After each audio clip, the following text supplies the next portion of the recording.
they didn't do it in an intentional way. It just was the only outlet, and slowly, that's how you couldn't, governments couldn't manage well with a political party that meets 5 times a day during prayer times in the mosque.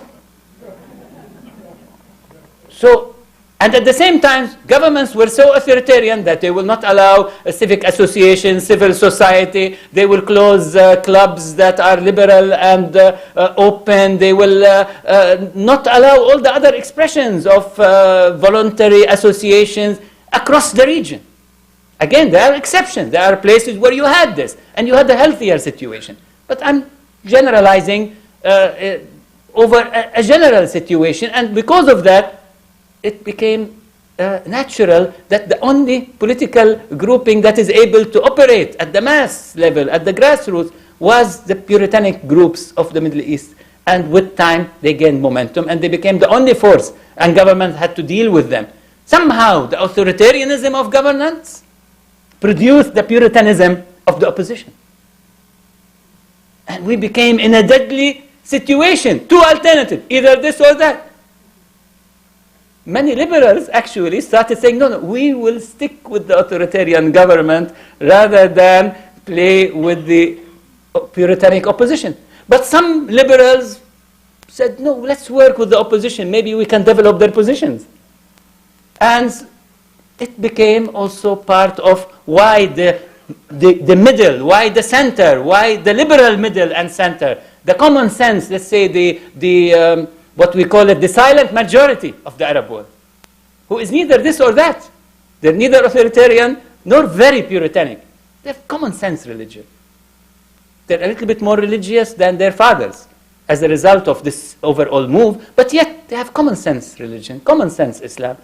They were stuck, neither here nor there, but at the same time, that conflict went on between authoritarian governments and Puritanic opposition, and sometimes there was a coalition between Puritanic movements and the governments, because what did much of the Islamic movements, what did they want? They wanted full control over educational systems. Many governments gave it to them. They wanted more control over legislation that has to do with style of life, and governments went along. So you get restrictions on style of life, you get restrictions on dress codes, you get restrictions on education, you get restrictions on textbooks, you get censorship. That's what they were focused on, and there wasn't much focus on the developmental issues. There wasn't much focus on what really makes a difference: human resources, employment, bringing better thinking to the region and to the young. They didn't focus on the issues of freedom. So you have an opposition that is not dedicated for freedom, and you have an opposition that is actually dedicated for censorship. Usually I understand opposition to want more freedom, more expansion of rights, more equality. Here you have an opposition that's the other way around. So that's part of the irony of it. And where we got stuck in the region, in all of that complicated politics as has happened.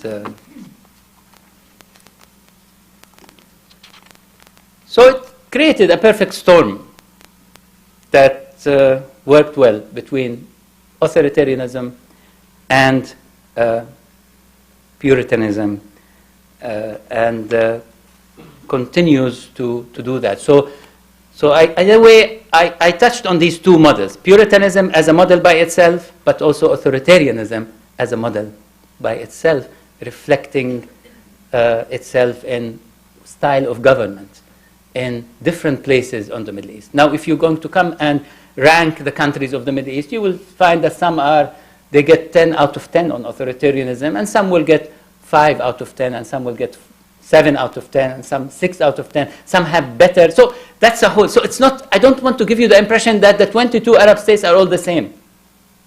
In Kuwait, there is a lot of open expression, a lot of it. And we write, we speak, we express. In a country like Dubai and United Arab Emirates, it's less political expression, but there's a lot of liberalism in style of life, in